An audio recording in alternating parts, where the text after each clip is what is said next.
I did this by motorbike with a friend. Where are we going next on the motorbike tour? I said, I'm going to take you where nobody goes. And that was like 13, 14 years ago. He said, really? I'm game. And we did all the Northeast where the roads were not even full of holes and stuff. And we motorbike all that. And we discovered, I said, look at this, man. This is so nice. Wow, wow, wow, wow. Now, this has become after COVID because now people have cars. They all go up there now. That's the main destination for all tourists. It's called the Hazang Loop. You could do it by motorbike. Everybody does it by motorbike. Fantastic. Or by car. Now, that's the only place where you have deep, deep, deep canyon with lakes and water. It's like it's out of this world because you say, no way. Hello, everyone, and welcome to Chat.Travel. My name is Tracy May. I'm your host, and I'm really thrilled to introduce our guest for today. He's a French Canadian, has lived in Vietnam for over 22 years, and he is the foremost expert in tourism in the country. Please help me welcome Monsieur Denis Bissonnette. Thank Thank you you. for being on. Thank you, Tracy. But in Vietnam, everyone knows me under the name Danny. My students, the people I work with, even my wife called me Danny. They have a hard time pronouncing Denis. So when they asked me, what is your name? Denis, they said, oh, Danny. Okay. Vietnamese way, Vietnamese style. And so I go under the name of Danny in Vietnam. That's how they know me. Okay, so I can call you Danny for the show? Absolutely. Awesome. So, Danny, you've lived in Vietnam since 2002, correct? That's right. And before that, traveled to 40 countries around the world. Yeah. So, what made you decide to make Vietnam your home? Why'd you stay?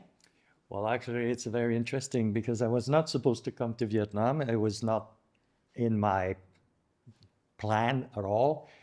I had a friend, I was working in Thailand as a tour rep for the Canadian market. I was based for 8 months, based in Pattaya.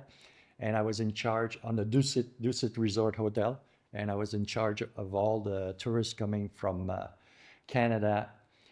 So they would come and I would take care of that. So one of my friend, German fellow, Canadian, but born in Berlin, came to visit me in Thailand on holiday. And when he came, he said to me, he said, they're looking for a teacher in Vietnam and you should apply. And I said, I had no intention because I said, I'm working. And sometime they post this job, but they already selected someone in advance. So I said, okay. So on my free time, I took a chance and I sort of emailed Ottawa, and it's an organization called WUSC, World University Service of Canada. They place university teachers in 25 countries around the world. It's an NGO, very famous in Canada. So I applied just for fun, and I was in Thailand working on the beach and all this, good life and all that. And then suddenly I get a reply from WUSC saying that the dean of the Faculty of Tourism in Hanoi wishes to meet with me, and they're very interested to have me teaching at the Faculty of Tourism in Hanoi. And I said, that's interesting. So when my contract ended in Thailand, I went back to Ottawa. I went to see exactly what this was, and they said, yeah, the dean of the Faculty of Tourism in Hanoi wishes you to come and work and teach at the university. And I said, that's interesting. And there was three contenders for this job. And then the dean said to me, said to us, the organization, and they said, we're very interested in this guy, and we want him to come to Vietnam. So to make a long story short, because there was a break and all this, so I ended up coming on a 2-year contract. And then I came in 2002 for 2 years. I was hoping for 2 years. But then what happened is in the second year, I met this lovely Vietnamese girl. And then the dean of the university at the end of my second year said, we would like you to stay to teach at the university. And I said, well, I just met someone, and there's a big chance that I'm going to get married, and I accept. And then 20 years later, I'm here. That's really incredible. Yeah. So it was really the girl. The job first, the country, actually, it's the country first, the food first, and then the girl.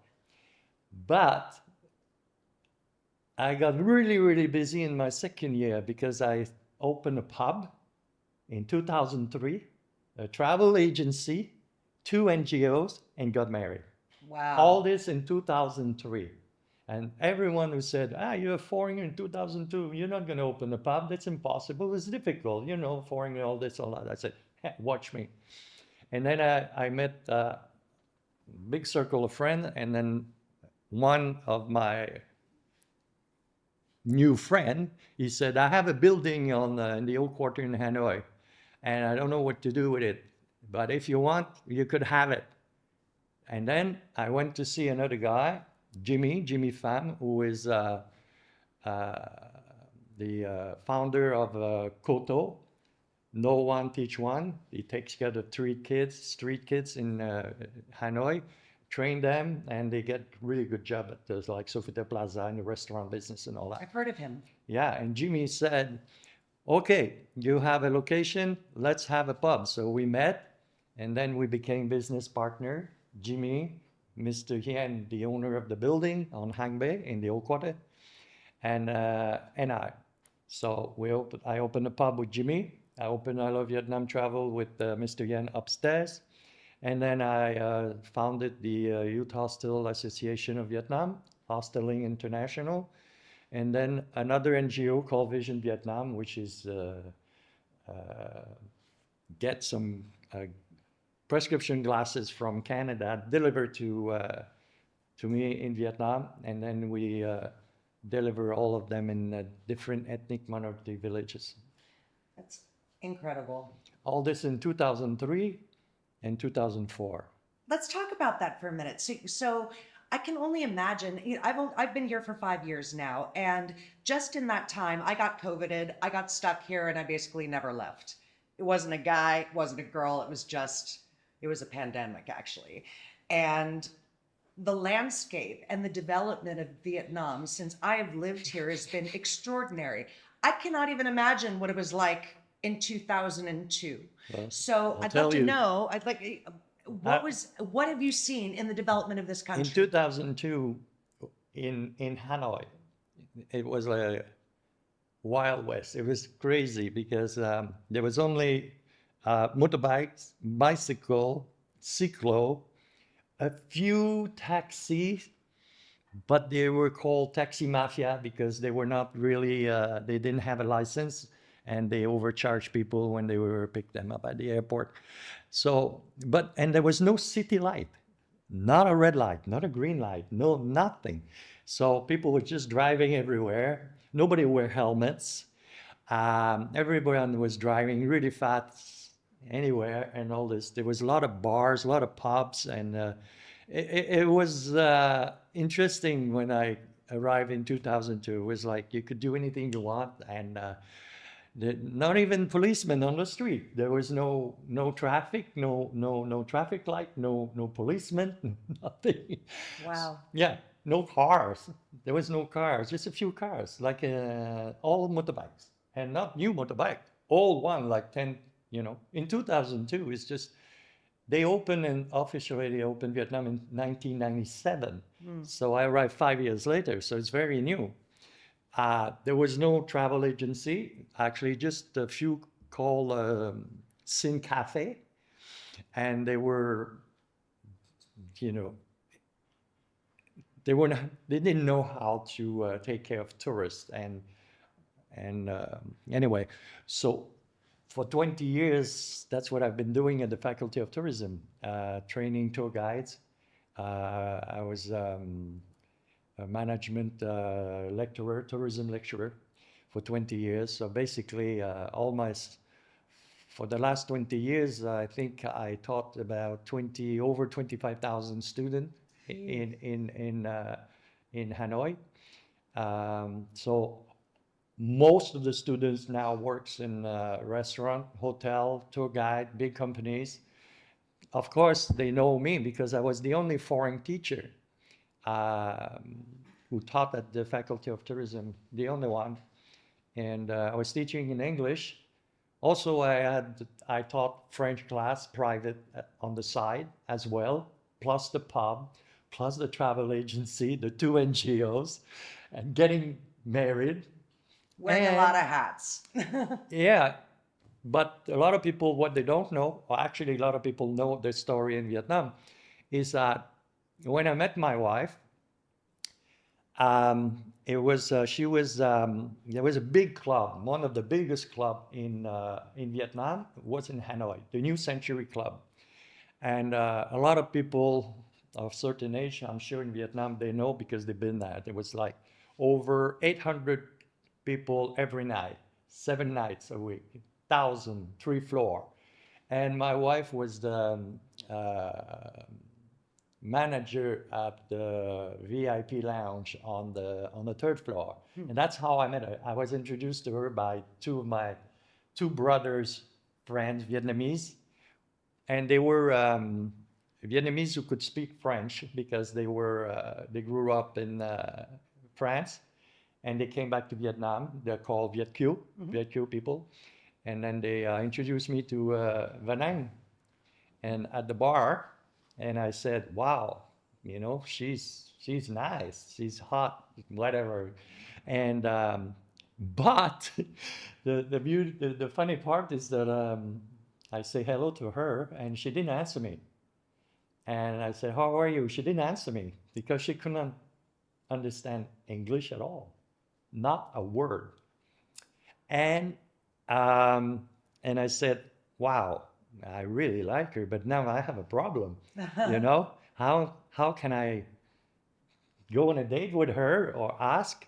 So what I did for up to 8 months, I asked the two brothers, my friend Chang and Kun. Chang was the guy who showed me Vietnam, Hanoi at night, during the night. That he was a night bird, and Kung daytime. So I got to learn very quickly about Vietnamese style, Vietnamese and all this. He introduced me to everyone.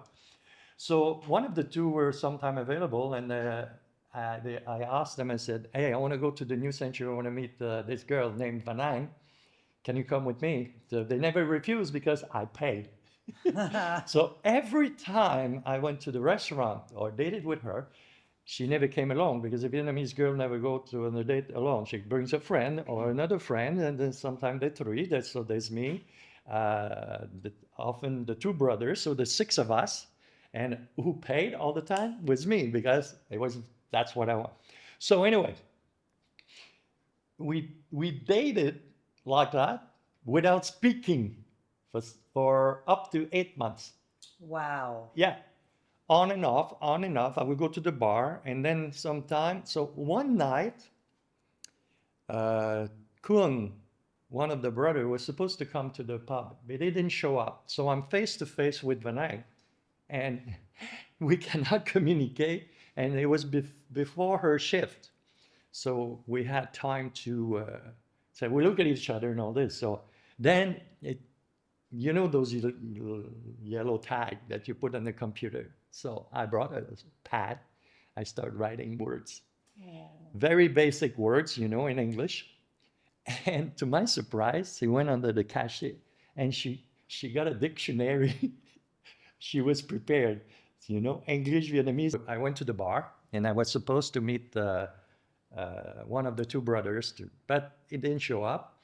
So I got face to face with Vanang before her shift, and she was just fixing the bar and all this. And she was in charge of about one, two, three, four, five waitresses up there at the VIP lounge. To bottle them, to prepare all the drinks and stuff. So I'm sitting, and lucky for me, she always push a beer in front of me, like just to show that. And I said, "Oh, I guess she likes me." She's have a beer? But she didn't say beer. She said nothing. She just, Right. and body language, you know. So I said, oh, I guess it's working, you know. So finally, I got the yellow tag eventually from school. So I carry a lot of stuff.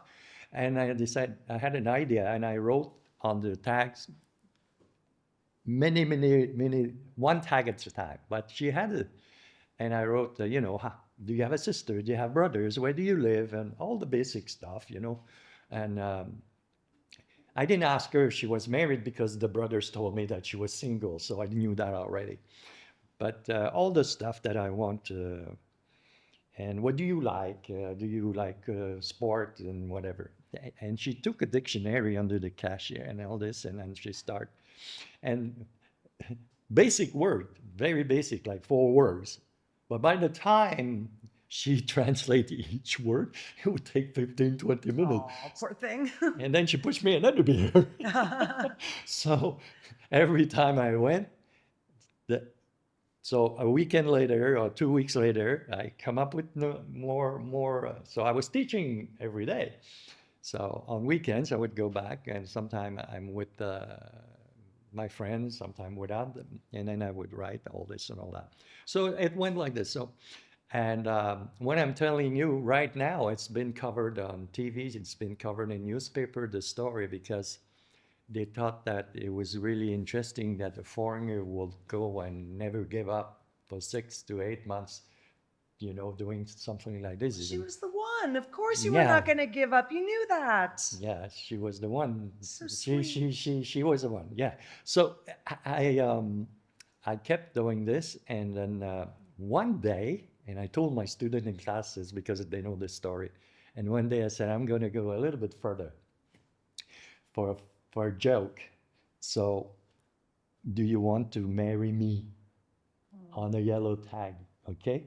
She took the dictionary. By the time she managed to understand marry, marriage, and all this, she looked at me with her big eyes, and no answer.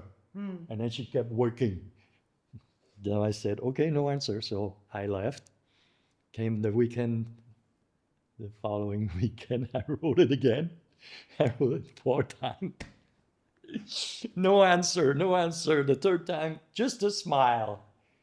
And then my friend came back with me, and I told Chang and Kun, I said, Kun, do you know what I did? You know, for funny, I wrote on the tag, you want to marry me and all this. And but I said she never answered anything. All this. So immediately he started talking in Vietnamese with Van Ang about this. And I said, no, stay quiet. Don't talk to her about this. He's chatting. They're chatting together and all this for about 5, 10 minutes, you know, drinking beer and all that. And he said, he turns around and he looked at me like very normal. He said, she said yes.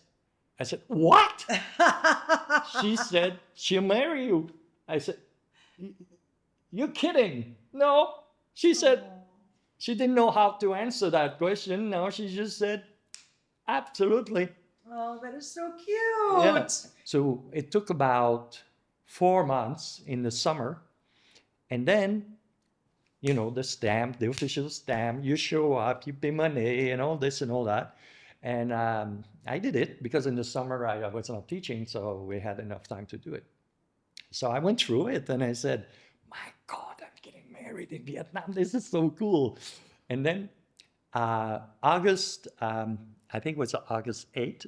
And then we went to this office. So again, I follow her and we go for the paper and all that. And because she knew by then in Vietnamese which paper, I didn't need Tran to come with me because we knew the offices.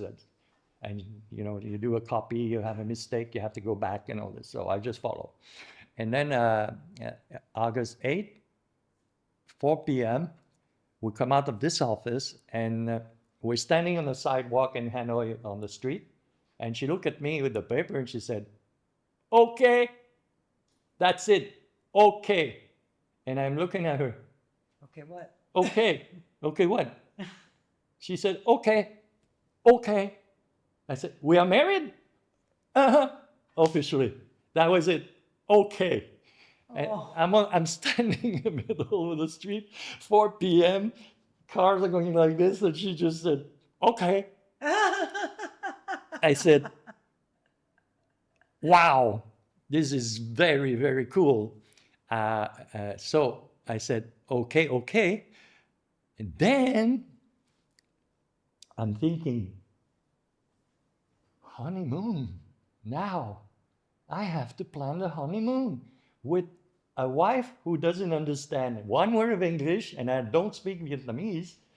So we went. I organized a cruise in Halong Bay with a big cruise, French cruise at the time, and then a friend of mine, Exotissimo Travel, was the director of in Hanoi. He said, "Danny, for your honeymoon, I offer the cruise because I'm in tourism. I have many contacts." He said, "It's my gift to you, you and your wife. You go on a cruise, pickup service, limousine." Hey, in uh, 2004, December 17, 2004, pickup service, limousine, that was very new. And with a Sure. French cruise and a French, all the French food and with a French chef and all this.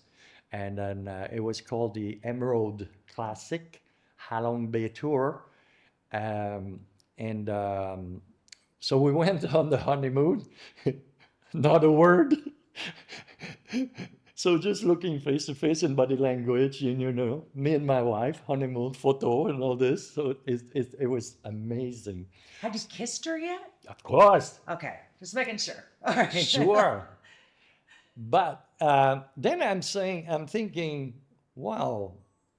And I try to find out with body language if she flew. She never took the plane. She never took the train in Vietnam. She was 29 years old and she was working at the New Century, so she never had the chance to travel and all this. And so after the cruise, I said, okay, she doesn't know train, doesn't know plane. So what I did, I took the overnight train and honeymoon number two. Took the train to Hue, and then we went to Da Nang, Hoi An, and all this. And then we flew back for the first time by plane with the Vietnam Airlines from Hue to Hanoi. So first time on the plane, first time on the cruise, first time on the train, overnight train, at the time. And then we did this. That was the honeymoon number two. So I said, okay, now the big test. Because me, I travel everywhere. I motorbike. I organize motorbike tours. I've been doing this for 22 years in Vietnam. I got friends coming again very soon. I organized Laos, Cambodia, and all this. So I said, I'm wondering if she's into motorbiking. But I can't talk to her. So I organized a motorbike tour for 2 weeks in the Northwest. In 2003, the roads were terrible, nothing like today. And then we motorbike and we went up to Sapa. We went all the way to Lao Chau and by motorbike. And then she was sitting beside me on my big Honda Future. It was a bigger size at the time. And then that was the third honeymoon. And then we stayed many places and all that. And then she followed. She was afraid, of course, because in the mountain area, it's really high. The roads were very, very narrow, built by the French at the time. Now they are wider because of the car. So it was very dangerous and, a lot of mountain and rain and slides and stuff. A lot. And then we managed to do the 2 weeks all the way back to Hanoi. And then, so the cruise, the train, the plane, then the motorbike trip. Now, she couldn't say a word. So, but I could see by her body language when she was at ease on the motorbike or scared when we were up in the mountain. And then she started learning English 6 months down the road, and I put her in English classes and stuff like that. And she learned English slowly by reading the labels of the cans and stuff, boxes. And then I think it was about 8 months or 9 months later, and she it was really really really funny because I sort of said did you like the Halong Bay? She said, yeah. Did you like Hue, Hoyan, Da Nang? Yeah. Motorbikes? Never again. No, I don't blame her. She was able then to be able to tell me never again. But actually, she came on many boat bike tour over the years, you know. Now she doesn't want to do it anymore because she's done all over Vietnam. So, it was everywhere, man. Phu Quoc Island, we've been there 3, 4 times and stuff. So, but, and so you get married with someone without speaking. And I wrote an article called Love Without Words with the Economic Time Vietnam. It's very famous. And this was copied in Vietnamese, in English, in French from that article that I wrote. And then everyone knows about this story. But what I didn't know is the first time she invited the parents, that's another story altogether. Okay? I was renting a villa, me and another Canadian teacher. We were staying in Doi Kien or Kima in Hanoi. I was renting a villa. And then finally I invite her to come to for dinner. She said, and then she came to organize dinner on a Sunday afternoon. And I said, oh my God, she's going to introduce me to her parents. I didn't know. I don't speak Vietnamese and any like that. And then they all came to the villa. And then 2 p.m. in the afternoon, and then they came to the villa all by motorbike. At the time, they had the big door with you slide, you open, you check. Okay, one motorbike, two motorbike. So smile, I smile, I smile. They smile, they smile. Go inside the house, and Vanang came to by 2 o'clock, start the cooking, and they show up 4. And she had a lot of bags of food, and I said, "Oh my God!" I said, "That's a lot of food." For cooking. I mean, how many people she invited? How big is her family? Because she was not able to speak to me and tell me anything. So it was like surprise after surprise. So when they show up, she cooked for 2 hours from 2 to 4 p.m. They show up at the door. I answered the door. They walked and they parked in the garden, their motorbike. And then they all sit down. They sat down in the living room. I put the TV on with the Jackie Chan movie because I didn't want to have a conversation. I didn't know what to say. So I bought beer. I bought, La Vie, the drinking water. So the father, so I just introduced. I don't speak. We smile. La Vie. And beer. Only the father drank the beer and everybody else. So her the sister's husband, her niece, which was like 2 years old, father and mother. I'm going into the kitchen to pick up the beer, pick up the stuff and all this, and there's not a sound. They don't speak between each other at all. So I'm going in the kitchen and I'm looking at the living room, and suddenly I see all of them going like this. Sign. I said, what? So I go straight to Vanang, eye contact. I said, Papa, Mama, don't speak. Sister, don't speak. Baby, all of them deaf and mute. Whoa. Only Vanang in the family can talk. So my family in Vietnam they're all deaf and mute. I've been dealing with them on a regular basis. Did you learn how to sign? You had to, right? I've learned to sign. Well, you develop. In Vietnamese.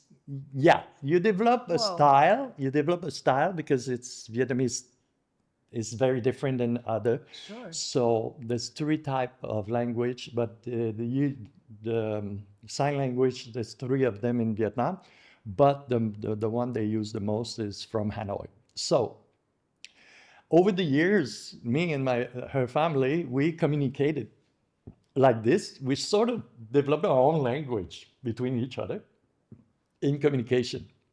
So imagine, I wrote this, and the Economic Time, the editor of the when I told him at the pub, he came to drink and chat with me, and I told him the story. He said, Danny, you have to write this story. I'm going to publish it. You get married without speaking. You meet someone, and on top of that, the entire family is deaf and mute. He said, this is a script for a Hollywood movie. Unbelievable. Yeah, that's my life. Honestly, nobody would believe it to write it into a Hollywood movie. No, it's a script. And so for her, the fact that she couldn't communicate with you was not a big deal because she was raised that way. Because Whoa! when I communicate with her, she understood all my body language because she grew up around body language only. So when I communicate with her, it was easy. Easier for me to communicate with her when we first date because she understood my body language. I didn't know because I never met her family. I didn't know what her background. That is the most incredible story. Mind blown. Exactly. Wow. Tell me about signing in Vietnamese. I mean, I know a couple of words in English, but well, because the language of Vietnamese, one word can mean Yeah, 100 no. different things depending on how you how like the tones and how you pronounce it. So how do you say that and sign? It's more direct. It's more direct. It's not like the vocabulary, the full vocabulary. It's more direct because they have their own. But remember, they didn't study sign language. The people, they didn't go to sign language school. They learned from family to friend to friend to family. So they had their own dialect in sign language. Wow. Yeah. When my son came here, he met the husband and the Vanang sister and husband. They became, my son was like 18 years old, the first, 13, 18, and he met them and he connected. And my son, he said, wow. And until now, he was here for 5.5 months before COVID. And the first people he contacted it through the phone was the relatives because he enjoys so much. And they went out for drinks and stuff like this on regular basis in Illinois. I said, Sasha, my son's name is Sasha. I said, Sasha, you have a really good relationship. He said, yeah, I have a very good relationship with Tommy, with Queen Anne. And then now the baby was 2 years old. She's 23 now. Okay. And she's the president of the Deaf and Mute Association of Hanoi, and she represents Vietnam in Korea everywhere. That 2-year-old is 23, and she represents Vietnam in every country for the Deaf and Mute Association. It's incredible. I know. But the one did not exist before because there must be deaf and mute people. A lot. Huge amount. A huge. So it was completely insular, within your family, you just made your own language and. Yeah. That's like really interesting. the sign language that my wife communicates with her direct family, it's not with the other people on the street. It's very something they develop on themselves, But the niece went to school, and now she communicates. The level is higher now with the deaf and mute. So is there, as an educator, is there now a center for learning in Vietnam? That's right. Okay. Yeah, there's school now and a training session. But at the time, there's none. It didn't exist. So a lot of the Vietnamese student or people, my friend, they said, you're not worried to get married with Vanang, who has such a family. I said, why? Because in Vietnam, when you married someone, you married the family. Of course. Okay. I said, I don't mind. I don't have a problem with this because I grew up with a grandmother who was blind.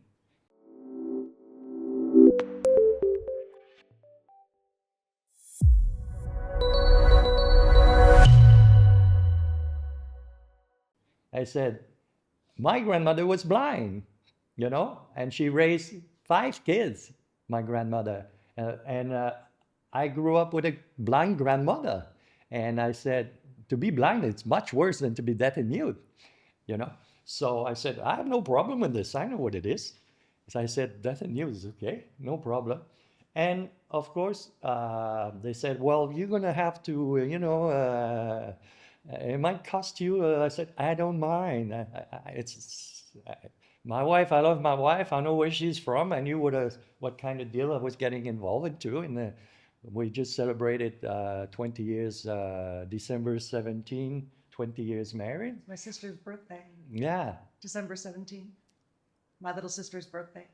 When we got married, that's another story just for fun. Um, they have to choose a date for a good date to get married.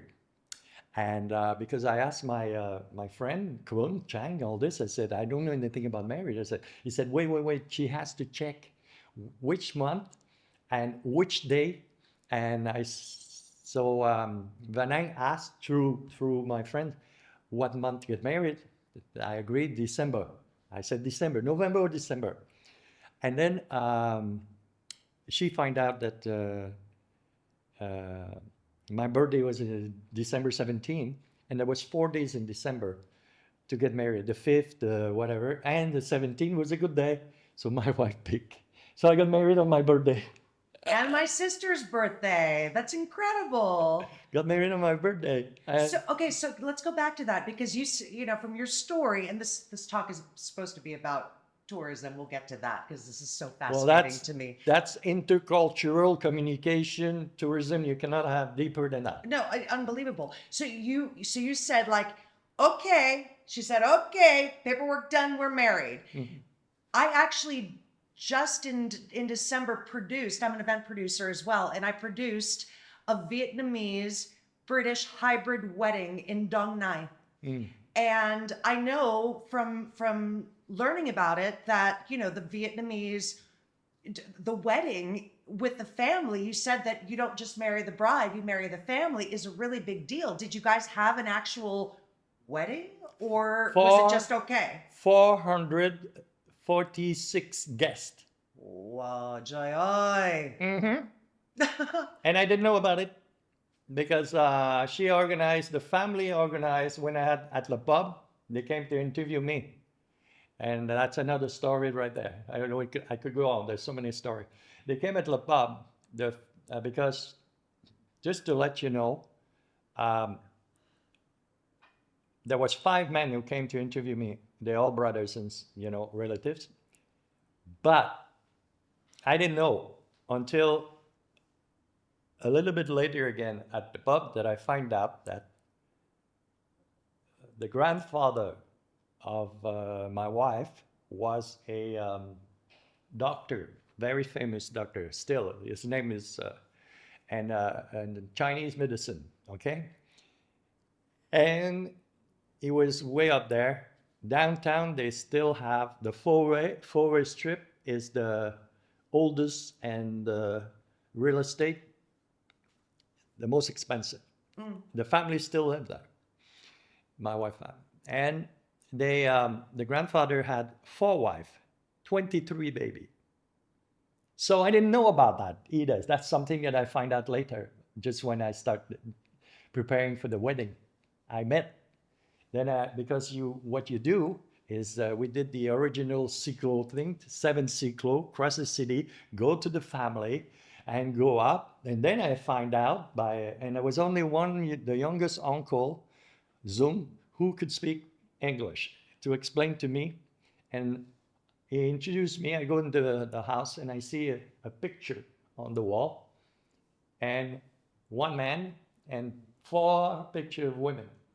And I said, Zoom, who's that? Oh, this is, casual conversation. This is a Vanang grandfather, here. And he had many houses. When Ho Chi Minh came into power, he devised the real estate and stuff. And he said, one wife, 1 man, Mm. But that was before Ho Chi Minh. And I said, who's that? He said, first wife. I said, already when he said first wife, I said, okay, it must be a second one. I said, second, third, and fourth. And then the next question was like, how many children? He said, 23 with 4 wives. And I tell all this in in the class and my student. They know me because they know the entire story. Even Tan Mai could tell you about it. Because my problem after that is during that holiday, that's a big, big, big, big. I got invited. I was the only foreigner in the entire family, Canadian. They invited me. I became like, so all the men, what they're doing is that champi champ, rice one, champi champ, champi champ, champi champ. I was like, I had to go at lunchtime, drink, dinner, 7 days straight, lunchtime, dinner, go back by motorbike, half drunk, come back for dinner, drink again, drink again, eat again. And I did this in the first 4 years. And I said, Vanang, after that, Vanang could understand English. And I said, I have to stop. I can't do any more TED holiday like that. I'm going to die. They want to kill me. You know, they're very friendly, but they drink a lot. They And want to I kill don't me, smoke, and Vanang. they want this always say, "Oh, viens tabac, viens tabac," and more they drink, more they don't remember that they offer me cigarette. And I said, "No, I don't smoke. I don't smoke." And you know, you chat with someone, you drink a glass, chick, chick, chick. By the time you turn, your glass is already full because they go like this.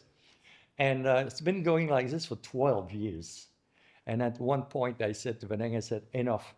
We have to escape that for the first time. And this was difficult for her because she, the family, and Sure. she's the cook. She's the major chef for all the cooking. A table of 35, a table of 50, no problem for her. And she cooked for 7 days with her aunt and cousin. But she's the main cook, main chef, because she cooks very well.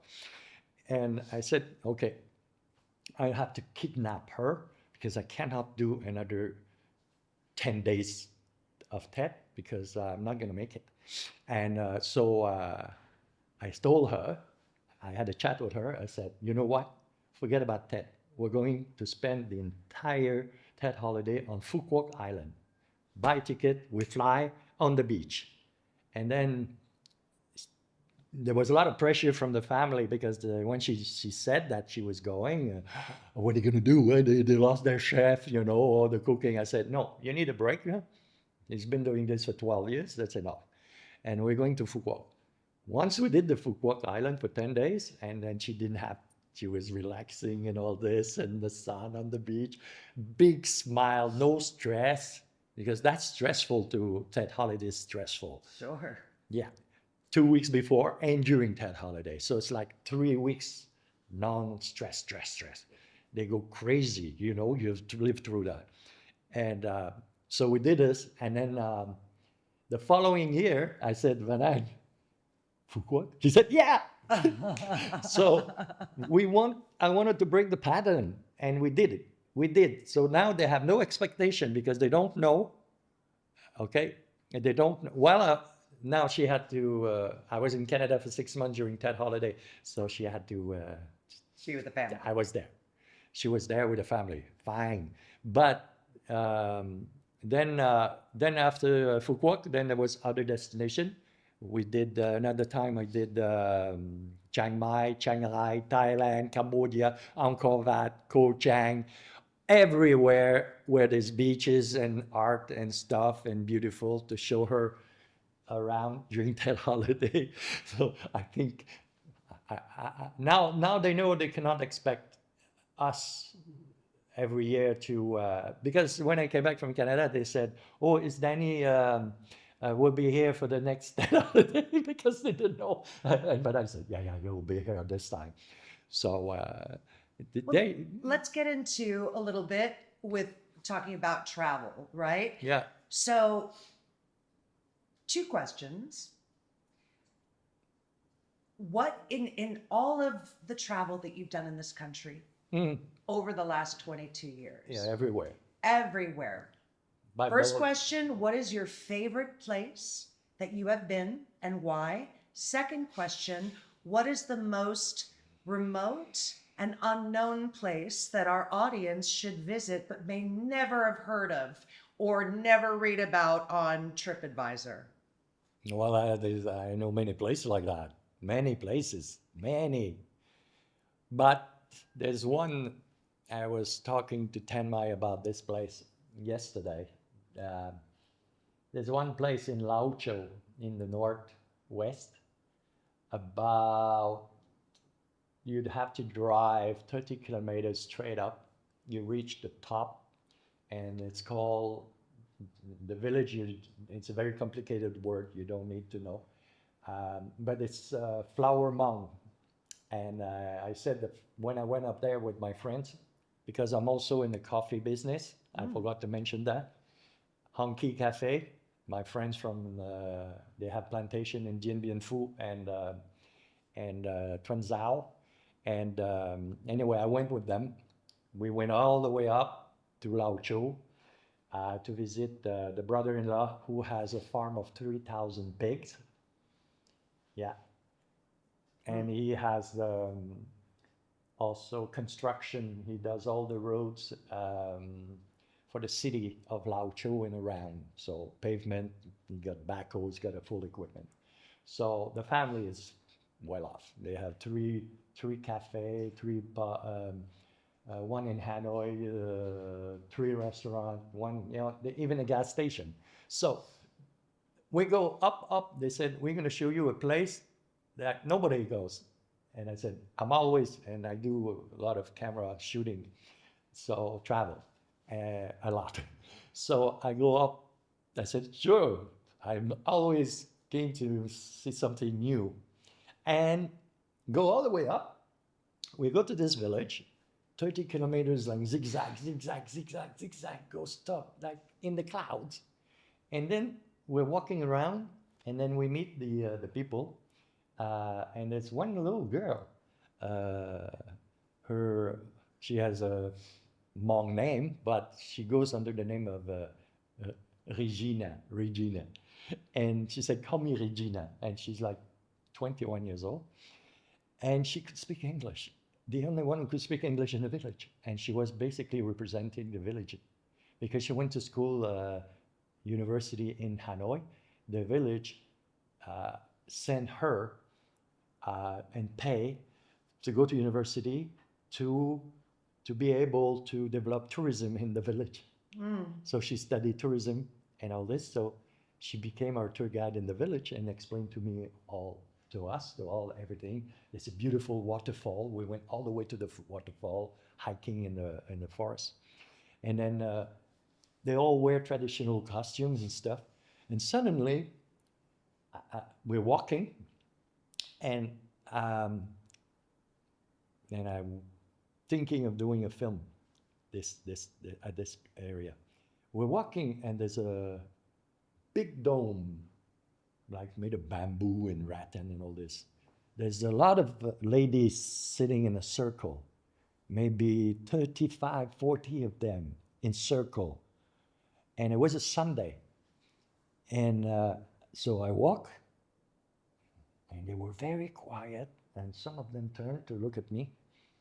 And Regina is beside me, and I look, I said, and then at the end, I see a cross. And I'm going, a Catholic cross?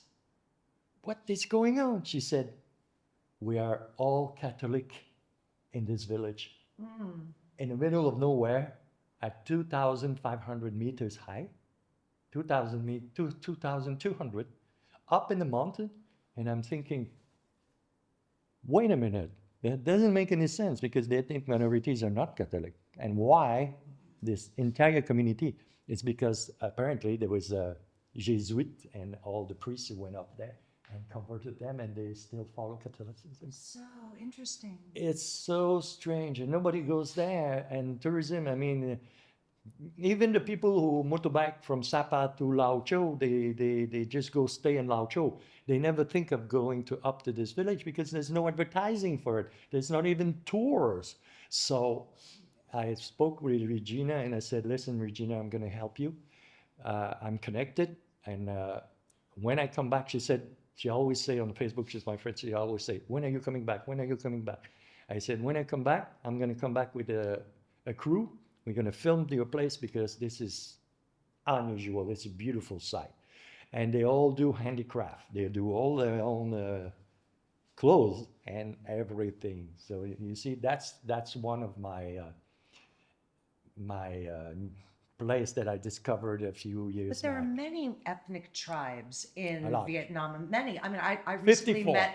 met the Fif- Manong, like a family from the Manong tribe, and they have their own dress, and they actually fif- don't even speak Vietnamese. They have their own language, yeah, correct? 54 ethnic minority in Vietnam. Mm. Most of them are in the northeast and the northwest by the Chinese border. Most of them. The Zhao, the Red Zhao, the Hmong, the Thai, the Flower Hmong. I know all of them. I know all the villages, friends everywhere. I organize trekking in all these villages with the guests from Canada, from the States. Either we do the trekking or either I do the motorbike tours because I know everybody knows me, Wow. and I developed contacts over the 22 years. There's another village, and this is a new place. Now it's very remote. It's right on the Chinese border in the northwest. It's called EV. It's a YVI. Okay, EV, ethnic minority. They're right on the border, up there in the 2,500. They're in the clouds. It's really cold, and it's all house on stilt and built with earth. So it's very original. It's tourists are just starting to discover it because the road is really, really, really, really bad to go up there, which is fine with me because if it's too good, then it's not fun. Anyway, there's a lot of places like this that and because I started the NGO Vision Vietnam, and I deliver glasses from Canada, and I have a team here, doctors and a technician who comes with me. We deliver glasses in Hoa Binh twice, in Tavan with the Hmong and the Thai. Hoa Binh was the Muang people community twice. The fishing village in Halong Bay, the floating village, and I deliver glasses because they don't have access to land. They don't have an eye doctor. So all glasses for free. We do the prescription, we deliver, we tag them. We did the Viet Hai village on Cat Ba Island. That was my last one. Now, with Tan Mai, he asked me yesterday if I was still Vision Vietnam was still working. I said, yeah, yeah. He said that he would like to sponsor. There's 2 villages up in the mountain that he would like Vision Vietnam to work on a project. I said, no problem. You sponsor it. I get the team and we go. So that's another project that I work on. But because the floating village in Halong Bay, Baya Cruise sponsored La Ferme du Colvert Resort sponsored with the Hmong community for the delivering glasses. So there's a lot of project that I'm involved. Actually, people ask me, when are you going to retire? I said, it's impossible. It's Well, impossible. they need you. It's impossible. I said, what do you mean retired? I said, I'm in Vietnam. Vietnam is my playground. This is fun. I'm having fun here, you know? So, but you asked me another question earlier, but I forgot. Well, I was asking about, so you talked about the most remote and beautiful, but I'd Yeah. also like to know, I mean, it's going to be hard for an American flying in from Idaho to visit the very, very 3,000 kilometers in up a mountain No, well- at the north of China, right? Border of China. But what is a tourist destination, a little bit off the grid, that you would say cannot be missed? I mean, everybody flies here. They go to Hanoi, they go to Ho Chi Minh. Yeah. A couple of them, if they're, might go to Sapa. Everybody comes to Da Nang, they will go to Hoi An. But is there a place Yeah, there's that one. you should go? For the last 3 years, right after COVID, I did this by motorbike with a friend who worked for the World Bank. He was 12 years ago, 14 years ago, and he asked me, Jean-Philippe, and he asked me, he said, Danny, where are we going next on a motorbike tour? I said, I'm going to take you where nobody goes. And that was like 13, 14 years ago. He said, really? I'm game.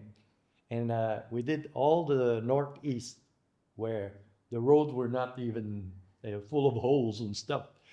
And we motorbike all that, and we discovered, I said, look at this, man. This is so nice. Wow, wow, wow, wow. Now, this has become, after COVID, because now people have cars, they all go up there now. That's the main destination for all tourists. It's called the Hazang Loop. The Hazang Loop. Loop, yeah, you could do it by motorbike. Everybody does it by motorbike. Fantastic. Or by car. Now, that's the only place where you have deep, deep, deep canyon with lakes and water. It's like it's out of this world because you say, no way. I thought that was Sapa was amazing with the Fancy Pan Mountain. Hazang is the place. Mm. And now it has become, all the tour operators are offering Hazang, and Sapa is left a little bit, because it's overdeveloped. But now everyone is going to Hazang. Wow. And Okay. another area that is very, very hot right now is Nimbing. Nimbing, it's called Halong Bay on land. And then you could cruise on the boat and all this. So I always recommend to friends who come here to go to do the Nimbing tour, that's for sure, because it's a classic. But Hazang is definitely, but there's other places also very deep that I know about that nobody knows because tourists don't go. And usually what I do is I organize trek on my own with people. I said, guys, what you're gonna see now, no tourists come this way. And they said, where are we? And I did that with my son. My son could not believe it. He said, how come you know all these villages and all the homestay and the chief of the village and we eat with them the local food and all this, you know this? I said, Sasha, I'm in tourism. I've been in tourism for 40 years. I was a tour guide for 8 years all over Europe with my own company. So cycling tour, hiking, trekking, it's my second nature. It's just like, and I never use Google Map. Never. I just go, and people said, how do you, when I did a trip from Hanoi to Laos, to Luang Prabang, to then down to Vientiane, Semaneket, with five of my friends who followed me from Canada. And we all did this and came back inside Vietnam, go to Hoi An, and then back up by the coast. Never use a mobile, never use a Google Map.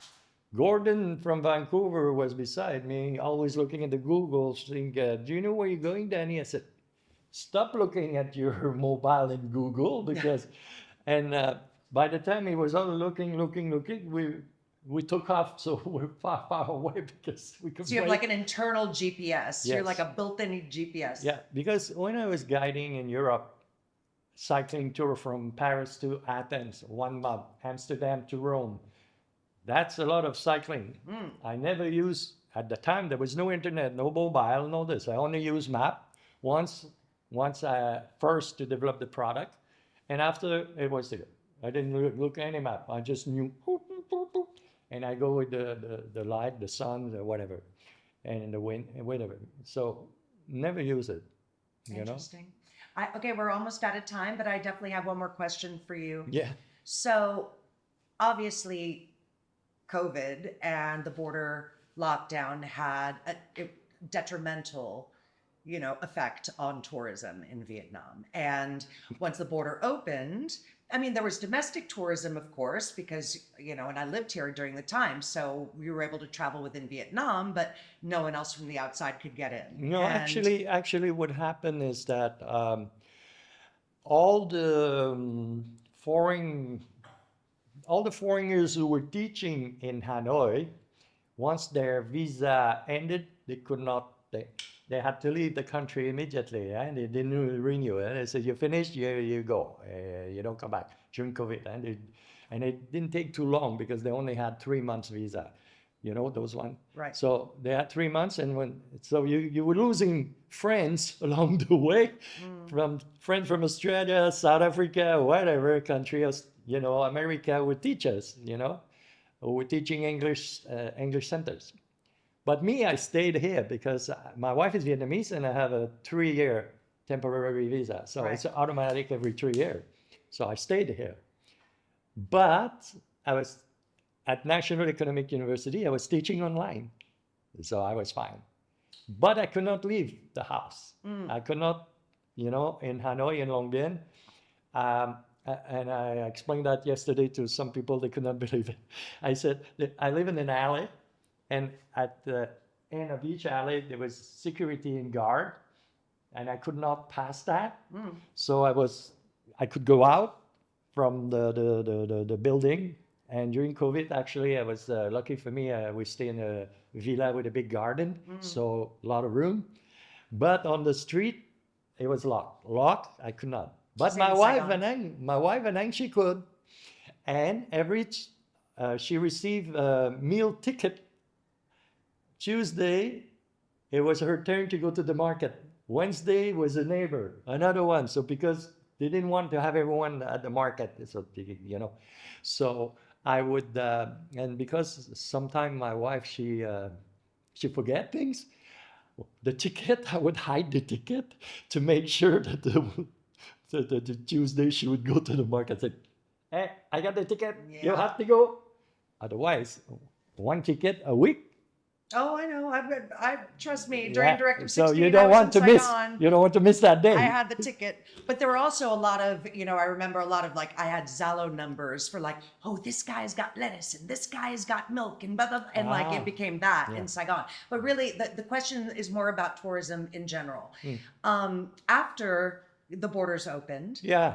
and with, the visa, where I came here on a 1-year tourist visa originally, now it was, after COVID, it was down to 1 month, now 3 months. Yeah. Now, very recently, the government just issued to 14 countries, not the US, by the way, No. can come in for 3 Free. months visa free. Yeah. But when you compare Vietnam to, let's say, Thailand, that we were discussing earlier, they're like, come to Thailand, come spend your euro and your dollars. You don't need a visa. What, as a tourism expert, what could we be doing better here to drive more Well, tourism to this country and be able to compete? I was asked by this question about 15 years ago, because I worked in Thailand before, and in Thailand, my wife can go. She doesn't need a visa. Any Vietnamese could travel anywhere, except I could travel for less than 30 days without a visa. If you stay more than 30 days in Thailand, you stay 3 months or 4 months, you need a visa. But for less, that was fine. But I was asked by the newspaper, communist newspaper, Nhân Dân, is very, very, is the official paper. And the interview, I did 4 articles with them. And people said, Nhân Dân wants to interview you? I said, you're not worried? This is the party's paper? I said, no, I'll tell the truth, And they interviewed me and they asked me this question. And at the time, 15 years ago, I gave them, I said, what you could do, because what you could do to improve tourism and bring more tourists to Vietnam. And I said, well, you could do because at the time, 15 years ago, they didn't do any marketing with CNN and all this and put online and all blah, blah, blah. That's all changes now. But because they didn't have a mobile phone at the time or internet. So I said, you could use CNN, you could use media and network and marketing and all this. You have to design and promote your famous destination and all this and all that.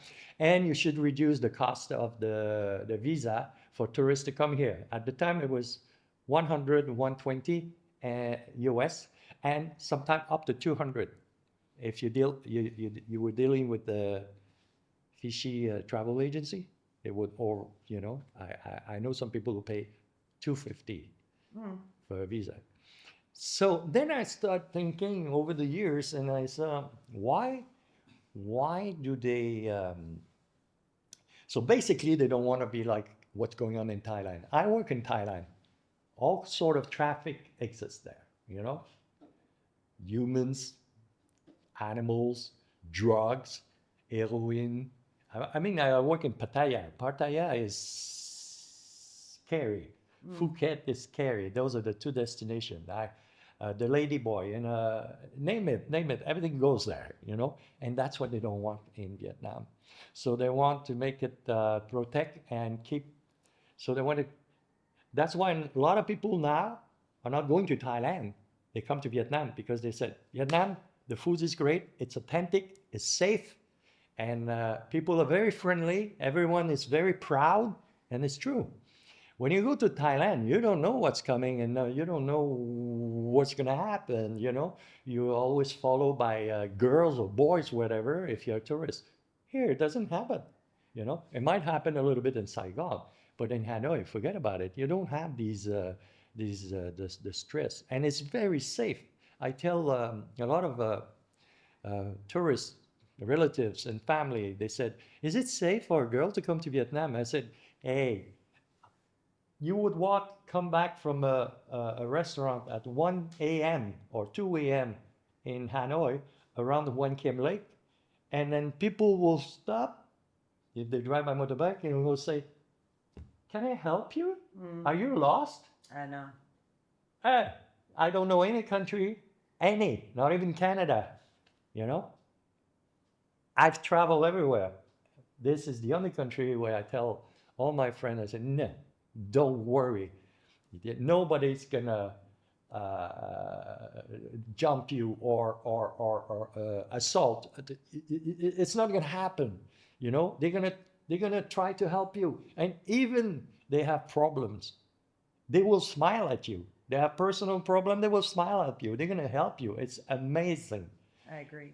And then people say, "Really?" And then when they come here and they say, "Oh my God, look what we've lost back in Canada or back in America.